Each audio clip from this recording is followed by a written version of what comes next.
All right, traders, welcome to today's recap. This is Christian from Hertz Tribeca Trade Group, and today is Monday, December 14th. So, first day of the week, we had a little bit of what's called the gap up and fade or gap and fade. It's generally a little bit more difficult trading when we do have these gap up days. They are usually, what we want to be doing on these days is usually selling a bit more, right? So, selling into the open and then kind of, looking around for some trades. And even with some of those trades for me, what I generally do is take a little bit smaller size, especially trading in the first hour of the day on a gap up, because a lot of times, gap ups, right, invite profit takers.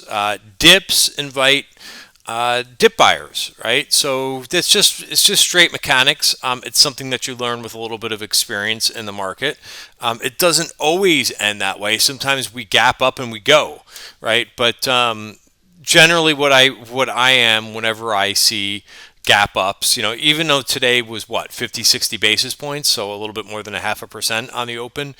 I mean, I try to make sure that I'm selling in the first hour. I think that you'll in this environment right now, we have a lot of newer traders that are coming in, and again, there's nothing wrong with that. I welcome newer traders, but you have to learn the ropes a little bit.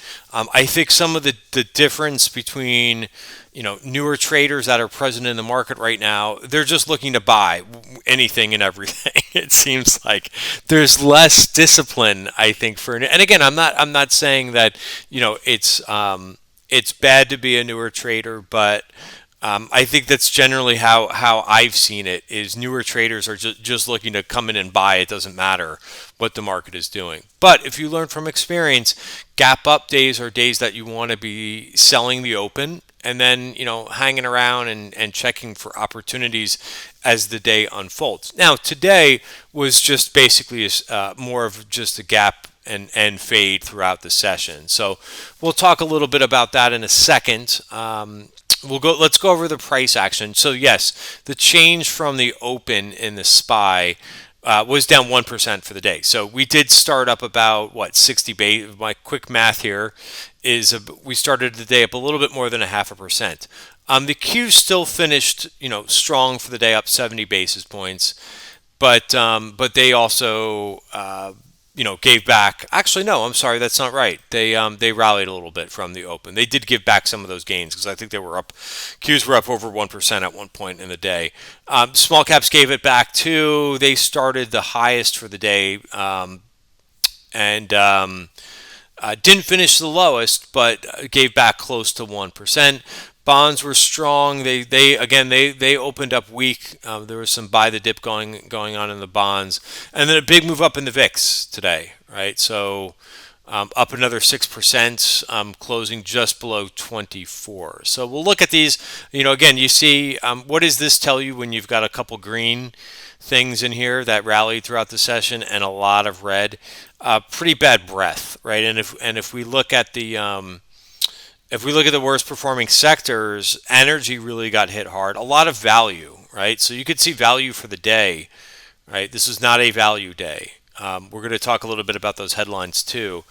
But value was down 1.1% for the day, and growth was up. Could that be because despite this vaccine being rolled out, a couple of things that I noticed for the day was, in terms of headline risk, right? Some things going on is that there's some threat going on by the mayor of New York City that the possibility of a full shutdown, that didn't work out too well when we saw that in the beginning of the year in March. I was trying to pinpoint the date that happened in March, and I think it was right around mid month. But I think already there was a lot of whispers of that being shut down, and the market started to sell off before the official announcement that New York was going to be shut down. Also, you heard some headlines from Europe. London to enter England's toughest Tier 3 COVID rules Wednesday. You also heard from the UK about they identified a new variant of the coronavirus. Geez, of all things, right? We're just coming out with the vaccine. I think that's the risk. It's kind of this. Again, I'm not comparing the coronavirus to the flu, so don't get excited. But that is something with the flu. Sometimes they roll out, the flu shot, and it's based on the previous year's flu. So again, that's Dr. Christian for you. That's all I know. These things, I guess, can have the possibility of mutating into something else. So I don't know what that means with the UK. The guy from the UK saying identified new variant of coronavirus. We'll see if we hear more about that, but I think the market didn't like that headline either. So that was a little bit of a further move down. So let's go ahead and kind of we'll look at the 5 minute first. But you could see it was basically, we tried to go a little bit higher on the open till about 10:30. So even if you did buy some things in the beginning of the day, you had a chance to kind of get out, but you kind of had to just note what was going on in the price action. And again, a lot of this happening in more so in value. Growth held up a little bit better, right? Depending on the name. So that's the one. So that's kind of the one story for the day, is you had some headlines weighing on the market. However, one thing that we noted, and a couple of TTG members, noticed this too, is that market breadth, even on the open, was not strong, right? And you can see from our breadth indicator down here, right, all the way in the bottom of the page, you could see that this was not even like here, right, around like 10 o'clock before the market, was down, gave back a lot of the gains, but breadth was just basically really starting to fade, right? And we don't like to see that in an up day. So for the day, now it ended up being all in the same at the end of the day, but we did notice a divergence there that breadth was not strong with the market up this morning. So you have to be a little bit mindful of those types of things as well. So these are things to kind of help a little bit, right? When the market breadth is telling you that there's weak support underneath the hood, that should also tell you a little bit about how the day might be going, right? And give you a little bit of a warning signal as well. All right, we talked about too, like just in the beginning of this video, we're about 7 minutes into the video, but making adjustments, right, is the main thing to kind of realize some of these things that go on underneath the hood, and then making some adjustments. Right. So what else do we have for this week, right? Besides Monday, which is over with, right? Which was a fate. Oh, let me finish with the technicals of the S&P. The other thing that I did not like, even though again we're only down 30 basis points, but notice where we started for the day. We had this gap up on the open. Again, this is 1 hour, the 1 hour bar, by the way. We almost got to the top of value up here. And then basically just faded all day long. We're below value, right? So what does that? So again, I try to give you the so what of this, right? The so what is that technicals are starting to weaken a little bit. In the short term, right? I'm looking on the 1 hour bar. I'm not looking on the weekly bar, right? For longer term, 1 hour is pretty short term, but the technicals look a little bit weaker here. So that's right from what we talked about in the weekend macro video.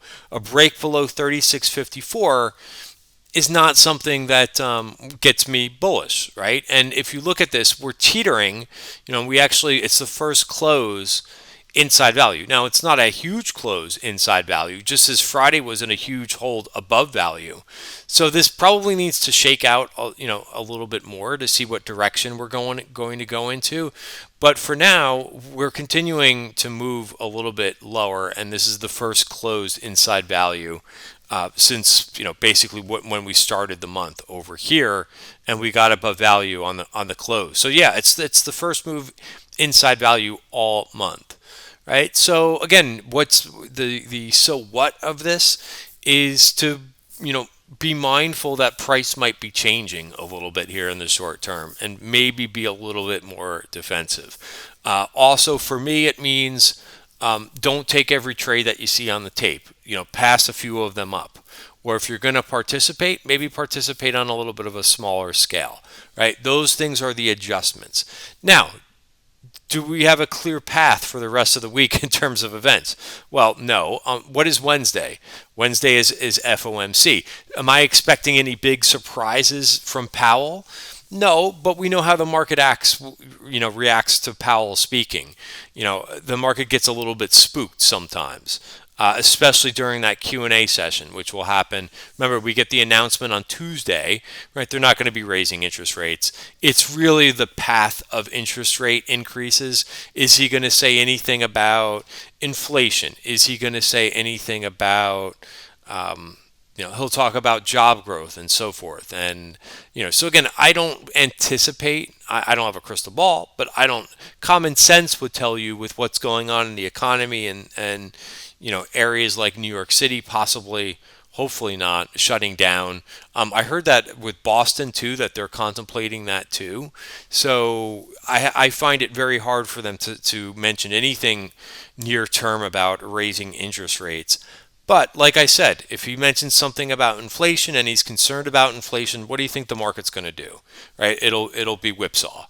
So that's Wednesday. And again, I'm mentioning these things so that I'm not going to say these things after the fact, right? I'm going to, giving you some leeway of what I'm thinking, in terms of what could, rock the boat a little bit with the market.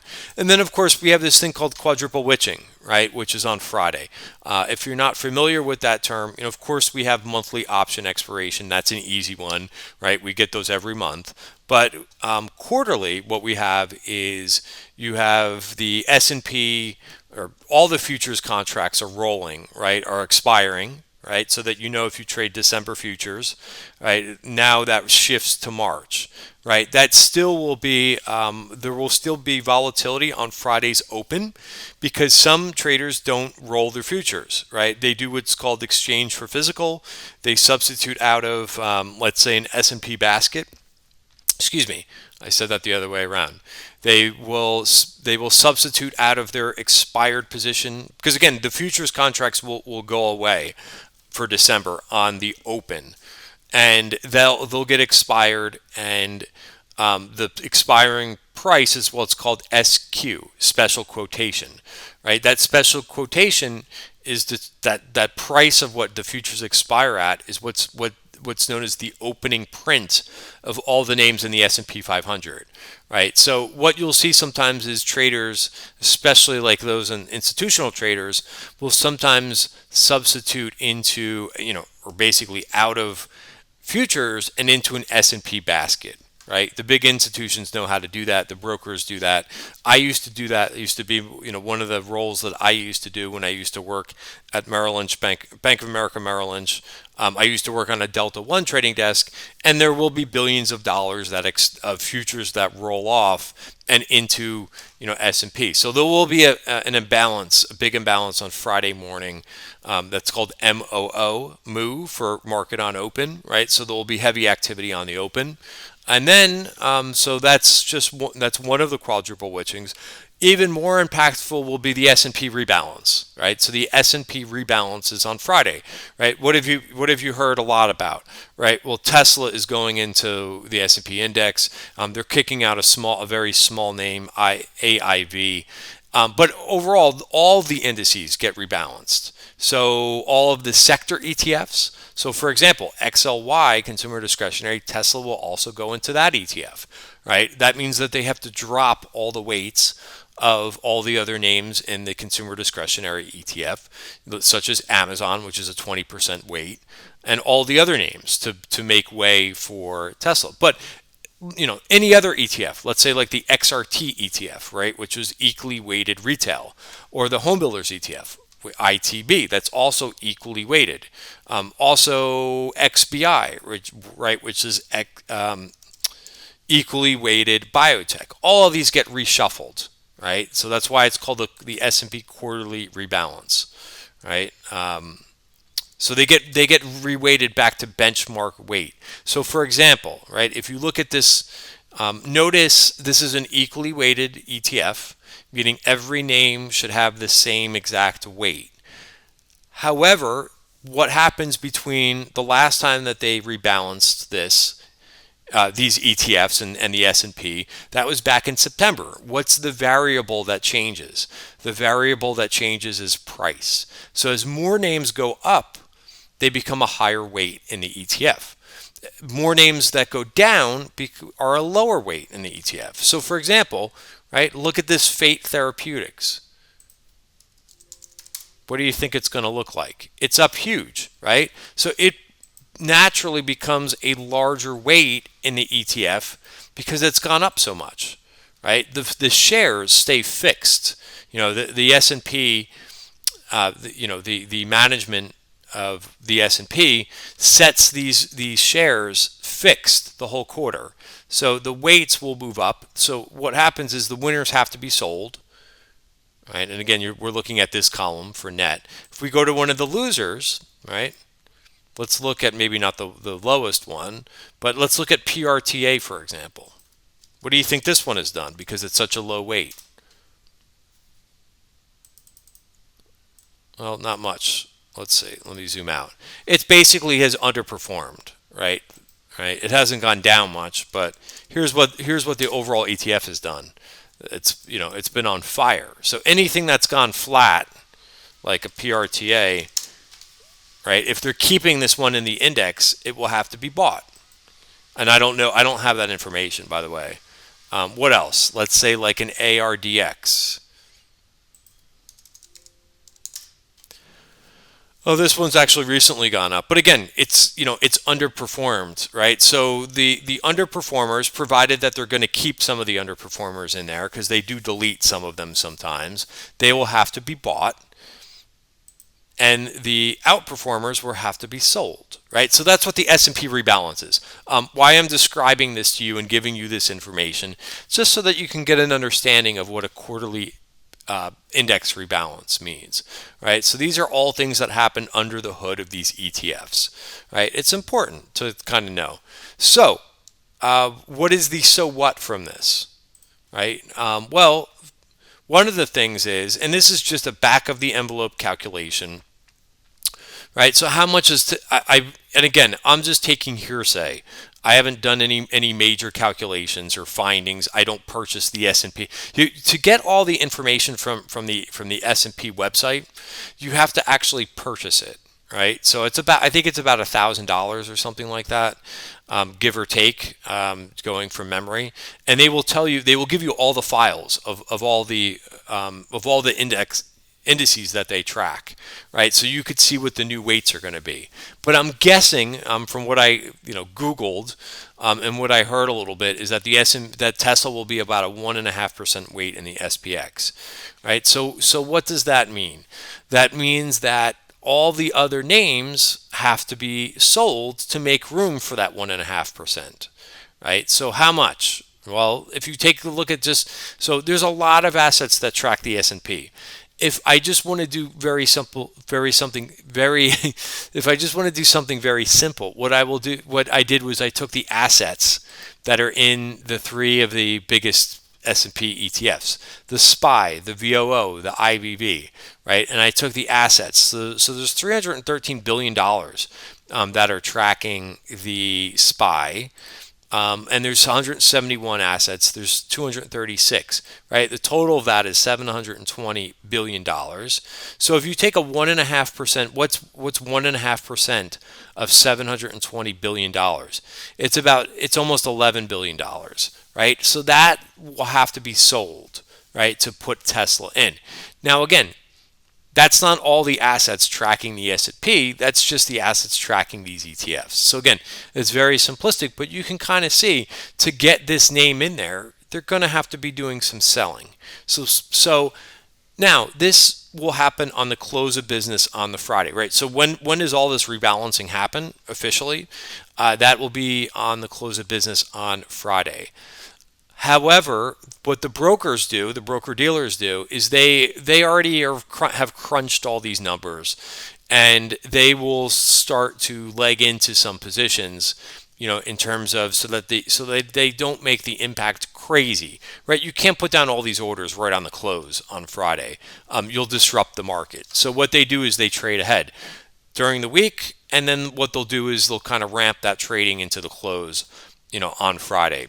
They don't want their goal is to make a little bit of money by front running this trade a little bit. And again, it's not when I say front running, they know what the S&P is going to do. They're pre-positioning for that. So number one, they could try to make a little bit of money doing it. Number two, they won't disrupt the market by putting down a huge amount of MOC orders, right? So again, this number is not going to be anywhere close. I'm just giving you ballpark figures, right? Back at what I call back of the envelope math.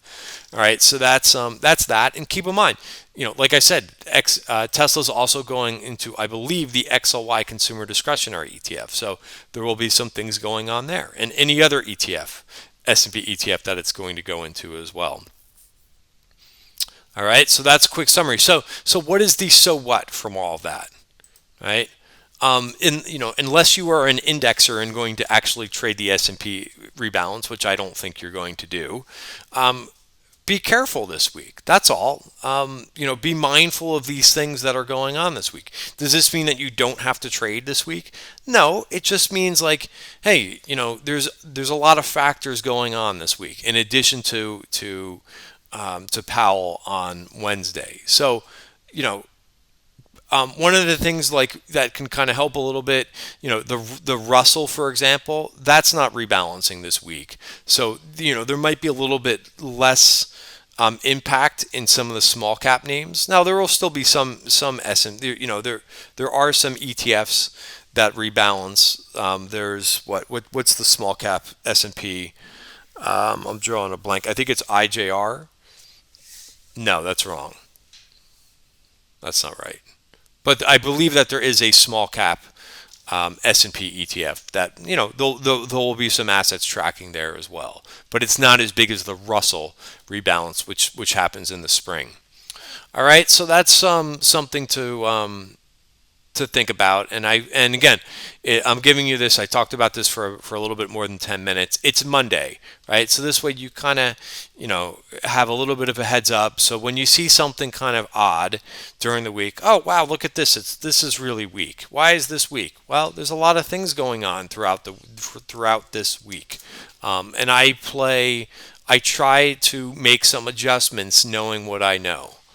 All right. So let's talk about a couple things that I did today, right? Because I always give you what I do in the room.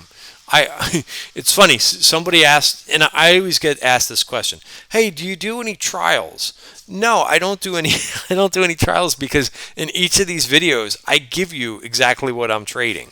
Right? I'm transparent with what, so there's no surprise. You could see the timestamp, right? We have a channel in here that we talk about chart and swing trade setups, right? Every idea that I put in here, right, also gets a chart setup, right? Every trade that I get into, I've predetermined what the stop price is, what the targets are going to be, right? That's how that works. Right, so trades, CPRT, this is a trade that I've been holding on to for a while. Where'd this thing close? Right, so I was looking for a move to the top of value at this point. I got out of this trade. So again, selling on the open. Right, so got out of this trade 330, and then I took this thing off 370. So out of this swing trade that I've been in for about 3 weeks, I guess. I'm glad I got it to work. Reggie, that was a trade. Reggie reminds me of Reggie Jackson. This was a trade that we talked about in Friday's video, right? Nice break higher here. Again, sometimes when this happens, when I see a name, and I talked about this in the trading room today too, but when I see a name that gaps up on the open like 5-6%, I'm selling. Could it get more? Absolutely. But I don't know how this candle is going to look at the end of the day, so I take some off. So I took, I think, 2 targets in this one, 65, and then I took some off here for 66. Now, notice where this thing closed, 64.83. If I wanted to, I could put those targets back on, right? But now I've got about 50% of my position left, and I've locked that in. So I will take that anytime I come into the day and I have a name that's up 6% on no news, I'm taking it, right? Put in my pocket. Be happy, right? Someone gave you a gift. You don't say, oh well, I wanted a bigger gift. Take some of that gift, right? And put it in your pocket. Be happy. It's just basic trading. NVTA, I took another target in this thing today too. Even though, wow, this thing actually sold off. So again, good example. Now this is a volatile name. So what did I hit? 61 bucks in this thing? 60 bucks. I could have gotten 61, right? But it's my fourth target, right? So at this point, I am looking for, to maximize and try to get a big winner with the last portion of the trade. I only have one more target to go in this one. PayPal. So again, I didn't want to chase because a lot of times when you chase on the open, you get squashed. So, even though this was a starter for me, right, it worked so well this morning that I took a target, right? And now I've got plenty of ammo, right? And I'm looking to accumulate a position here on a breakout, right? I got into this for 980, took a target at 11 bucks, right? And I said I'll add it back if it dips. So again, so this is one. So here's a good example too. Saw a lot of calls going up in Western Digital, right? But I didn't like how it acted, so I took it off. Right? And I know if you're a member, sometimes you can get frustrated, right? Where this thing closed, it actually closed above the stop, but I just changed my mind in it. I said, you know what?